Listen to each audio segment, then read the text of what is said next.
ಎಲ್ಲರಿಗೂ ನಮಸ್ಕಾರ. ಹಿಂದಿನ ಒಂದು ವಿಷಯವನ್ನು ಮತ್ತೆ ಕಂಟಿನ್ಯೂ ಮಾಡ್ತಾ ಇದ್ದೇನೆ.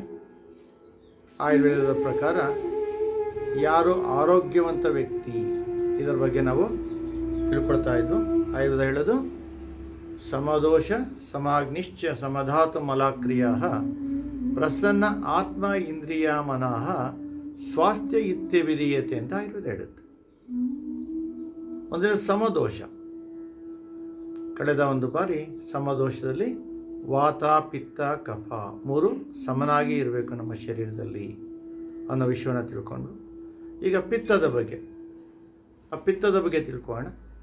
ಏನು ಪಿತ್ತ ಅಂತಂದರೆ, ಪಿತ್ತ ಅಂದರೆ ಅಗ್ನಿ ಅಂತಂದರೆ ಹೀಟ್ ಅಂತ ಹೇಳ್ತೇವೆ. ಹೀಟ್ ಇನ್ ಯುವರ್ ಬಾಡಿ ಅಂತ ಹೇಳ್ತೇವೆ. ಹೀಟ್ ಏನಾದರೂ ಹೀಟ್ ಅಂದರೆ ಸನ್. ಪ್ರಕೃತಿಗೆ ನಾವು ಕಂಪೇರ್ ಮಾಡಿದಾಗ ನಾವು ಎಷ್ಟು ಬೇಕು ನಮಗೆ ಹೀಟು ಪ್ರಕೃತಿಯಲ್ಲಿ? ಸೂರ್ಯನ ಬಿಸಿಲು ಹೆಚ್ಚಾದರೂ ಕಷ್ಟ. The sun heat will be more, lot of people go to die. Sun stroke ಅಂತ ಹೇಳ್ತೇವೆ. ಸನ್ ಸ್ಟ್ರೋಕ್ ಆಗಿ ಹೀಟ್ ಬಾಯ್ಲ್ ಆಗ್ತಕ್ಕಂಥದ್ದು, ಸ್ಕಿನ್ ರ್ಯಾಷಸ್ ಆಗ್ತಕ್ಕಂಥದ್ದು ಅಲ್ವಾ, ಇದೆಲ್ಲ ನೋಡ್ತೇವೆ. ಅದಕ್ಕೆ ಪ್ರಕೃತಿಯಲ್ಲಿ ತುಂಬ ಹೀಟ್ ಆದಾಗಲೂ ಕೂಡ ನಾವು ತಡ್ಕೊಳ್ಳೋದು ಕಷ್ಟ. ಎಷ್ಟೋ ಜನ ಸತ್ತೋಗ್ತಾರೆ, ಎಷ್ಟೋ ಜನ ಹೊರಗಡೆ ಬರೋಕ್ಕಾಗೋದಿಲ್ಲ. ಸ್ಕೂಲು ಕಾಲೇಜ್ಗಳು ಮತ್ತು ಆಫೀಸ್ಗಳು ರಜಾ ಕೊಟ್ಬಿಡ್ತಾರೆ ಅಲ್ವಾ. ಅಷ್ಟೊಂದು ಬಿಸಿಲು, ಉರಿ ಬಿಸಿಲು ನಾವು ತಡೆಯೋಕ್ಕಾಗೋದಿಲ್ಲ. ಕೆಲವೊಂದು ಕೋಲ್ಡ್ ಕಂಟ್ರೀಸ್ ಅಂತ ಹೇಳ್ತೇವೆ, ಏನೋ ಚಳಿ, ಪೂರ್ತಿ ಚಳಿ -ಡಿಗ್ರಿ ಟೆಂಪ್ರೇಚರ್ಸ್ ಇರುತ್ತೆ ಅಲ್ವಾ. ಅದು ಕೂಡ ಡೇಂಜರೇನೆ. ಅಲ್ಲಿಗೆ ನಾವು ಮೈನಸ್ ಲೋ ಆದರೂ ಕಷ್ಟ, ಸೂರ್ಯನ ಬಿಸಿಲು ಹೈ ಆದರೂ ಕಷ್ಟ. ನಾರ್ಮಲ್ ಆಗಿದ್ರೆ ವೆದರ್ ಎಷ್ಟು ಪ್ಲೆಸೆಂಟ್ ಆಗಿದೆಯಪ್ಪ, ನಮಗೊಂಥರ ಖುಷಿ ಕೊಡುತ್ತೆ ನಮಗೆ. ಆದ್ದರಿಂದ ನಾವು ಇದು ಹೊರಗಡೆ ಪ್ರಕೃತಿಯಲ್ಲಿ ನಾವು ನೋಡ್ತಕ್ಕಂಥದ್ದು. ನಮ್ಮ ಶರೀರವನ್ನು ನಾವು ನೋಡಿಕೊಂಡಾಗ ನಮ್ಮ ಶರೀರದಲ್ಲಿ ಶಾಖ, ಸೂರ್ಯ ಅಂತ ಹೇಳ್ತೇವೆ. If the heat is more in your body, what are the problems people are facing? Heat boil ಆಗ್ತಕ್ಕಂಥದ್ದು, ಪೈಲ್ಸ್ ಆಗ್ತಕ್ಕಂಥದ್ದು, ಪಿಸ್ತೂಲ ಆಗ್ತಕ್ಕಂಥದ್ದು ಅಲ್ಲ, ಆಮೇಲೆ ಇದು ಫಿಶರ್ ಆಗ್ತಕ್ಕಂಥದ್ದು, ಕಿಡ್ನಿ ಸ್ಟೋನ್ಸ್ ಆಗ್ತಕ್ಕಂಥದ್ದು, ಗಾಲ್ ಬ್ಲಾಡರ್ ಸ್ಟೋನ್ ಆಗ್ತಕ್ಕಂಥದ್ದು, ಮತ್ತು ಫೈಬ್ರಾಯ್ಡ್ಸ್ ಬರ್ತಕ್ಕಂಥದ್ದು, ಹೀಟ್ ಬಾಯ್ಲ್ ಆಗಿ ಮತ್ತು ಮೌತ್ ಅಲ್ಸರ್ ಆಗ್ತಕ್ಕಂಥದ್ದು, ಆಮೇಲೆ ಶರೀರದಲ್ಲಿ ಗಂಟುಗಳು ಆಗ್ತಕ್ಕಂಥದ್ದು, ಅಲ್ಲಲ್ಲೇ ನಾಟ್ಸ್ ಆಗುತ್ತೆ, ಆಮೇಲೆ ಕೊಲೆಸ್ಟ್ರಾಲ್ ಆಗ್ತಕ್ಕಂಥದ್ದು ಬಾಡಿನಲ್ಲಿ. ಈ ಕೊಲೆಸ್ಟ್ರಾಲಿಂದ ನಮಗೇನಾಗುತ್ತೆ, BP ಹೆಚ್ಚಾಗುತ್ತೆ, ಶುಗರ್ ಬರುತ್ತೆ, ಹಾರ್ಟ್ ಪ್ರಾಬ್ಲಮ್ ಬರುತ್ತೆ, ಹಾರ್ಟ್ ಅಟ್ಯಾಕ್ ಆಗುತ್ತೆ. ಇದೆಲ್ಲ ಬಾಡಿನಲ್ಲಿ ಪಿತ್ತ ಅಂತ ಹೇಳ್ತೇವೆ. ಆಮೇಲೆ ಕೆಲವರಿಗೆ ಹೆಡ್ಏಕ್ ಬರ್ತಾ ಇರುತ್ತೆ. Somebody suffering from headache, migraine problems because of more heat in your body. Control your heat in the body.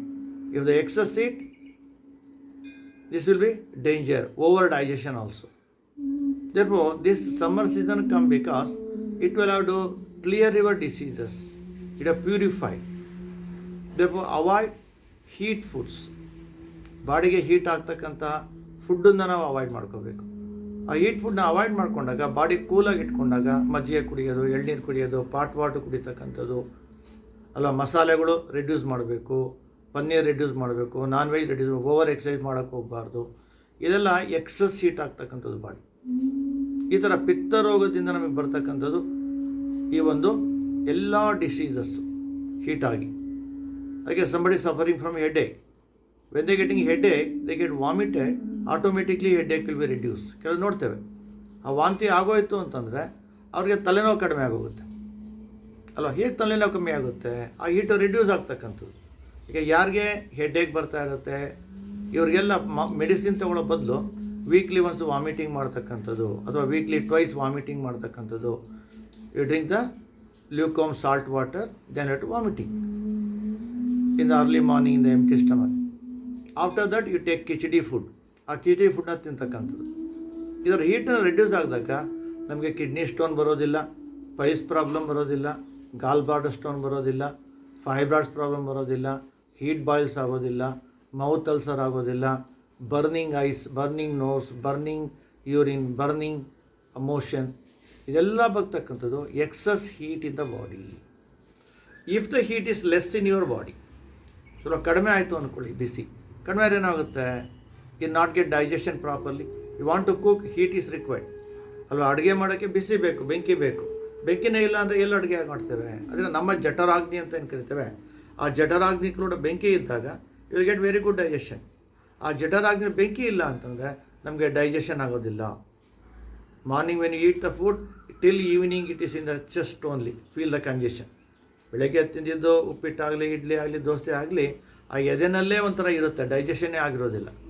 ಅದಕ್ಕೆ ಹೀಟು ಲೆಸ್ ಆದರೂ ಕಷ್ಟ, ನಮ್ಮ ಬಾಡಿನಲ್ಲಿ ಹೀಟು ಕಡಿಮೆ ಆದರೂ ಕಷ್ಟ. ಹೇಗಿರ್ಬೇಕು ಹೀಟು? ನಮ್ಮ ಬಾಡಿನಲ್ಲಿ ಬ್ಯಾಲೆನ್ಸ್ನಲ್ಲಿರಬೇಕು. ಹೇಗೆ ನಾವು ಕಳೆದ ಬಾರಿ ವಾತದ ಬಗ್ಗೆ ತಿಳ್ಕೊಂಡ್ವು, ವಾತ ಕರೆಕ್ಟಾಗಿದ್ದಾಗ ನಮಗೇನೇನು ಪ್ರಾಬ್ಲಮ್ಸ್ ಬರೋದಿಲ್ಲ. ಪಿತ್ತದಲ್ಲೂ ಕೂಡ ಈ ಸಮಸ್ಯೆಗಳು ನಮಗೆ ಬರೋದಿಲ್ಲ, ಇದು ನಾವು ಕಾಪಾಡಿಕೊಂಡಾಗ. ಈಗ ಪಿತ್ತದ ಬಗ್ಗೆ ಈ ಮಾಹಿತಿಯನ್ನು ತಿಳ್ಕೊಂಡು ನೆಕ್ಸ್ಟ್ ನಾವು ಕಫದ ಬಗ್ಗೆ ಮಾಹಿತಿಯನ್ನು ಮುಂದಿನ ಒಂದು ಕ್ಲಾಸ್ನಲ್ಲಿ ತಿಳ್ಕೊಂಡು. ಎಲ್ಲರಿಗೂ ಧನ್ಯವಾದಗಳು. ಇದು ನಮಗೆ ಇಷ್ಟ ಆಗಿದರೆ ನೀವು ಸಬ್ಸ್ಕ್ರೈಬ್ ಮಾಡಿ, ಲೈಕ್ಸ್ ಮಾಡಿ, ನಿಮ್ಮ ಕಾಮೆಂಟ್ಸ್ನ ಕೊಡಿ. ಎಲ್ರಿಗೂ ಒಳ್ಳೆಯದಾಗಲಿ. ಬೇರೆಯವ್ರಿಗೂ ಕಳಿಸ್ಕೊಡಿ. ಇದನ್ನು ಎಲ್ರಿಗೂ ಕೂಡ ಈ ವಿಷಯ ತಲುಪಿದ್ರೆ ಅವರ ಜೀವನವನ್ನು ಸರಿಪಡಿಸ್ಕೊಂಡಾಗ ಆಸ್ಪತ್ರೆಗಳ ಹತ್ರ ಹೋಗದೆ, ಡಾಕ್ಟರ್ ಹತ್ರ ಹೋಗದೆ, ನಮ್ಮ ಮನೆಯಿಂದಲೇ ನಮ್ಮ ಕಾಯಿಲೆಗಳನ್ನ ವಾಸಿ ಮಾಡ್ಕೋಬೋದು. ಅದು ಹೇಗೆ ಅಂದರೆ ಅದೇ ಈ ಹೀಟ್ ಪದಾರ್ಥನ ಅವಾಯ್ಡ್ ಮಾಡ್ತಕ್ಕಂಥದ್ದು, ತುಪ್ಪ ಕುಡಿತಕ್ಕಂಥದ್ದು, ಜ್ಯೂಸ್ ಕುಡಿತಕ್ಕಂಥದ್ದು, ಇದರಲ್ಲೇ ನಾವು ಮೇಂಟೈನ್ ಮಾಡ್ಕೋಬೇಕು. ಕೆಲವೊಂದು ಪ್ರಾಣಾಯಾಮ ಇದೆ, ಕೆಲವೊಂದು ಆಸನಗಳಿದೆ, ಕೆಲವೊಂದು ಮುದ್ರೆಗಳಿದೆ. ಇದರಿಂದ ನಾವು ಆ ಹೆಚ್ಚಿನ ಮಾಹಿತಿಯನ್ನು ಪಡ್ಕೊಂಡು ಮಾಡಿದಾಗ ಅದರ ಪೂರ್ಣ ನಮಗೆ ಫಲ ಸಿಗ್ತಾ ಬರುತ್ತೆ. ಓಕೆ, ಎಲ್ಲರಿಗೂ ಧನ್ಯವಾದಗಳು. ಒಳ್ಳೆಯದಾಗಲಿ.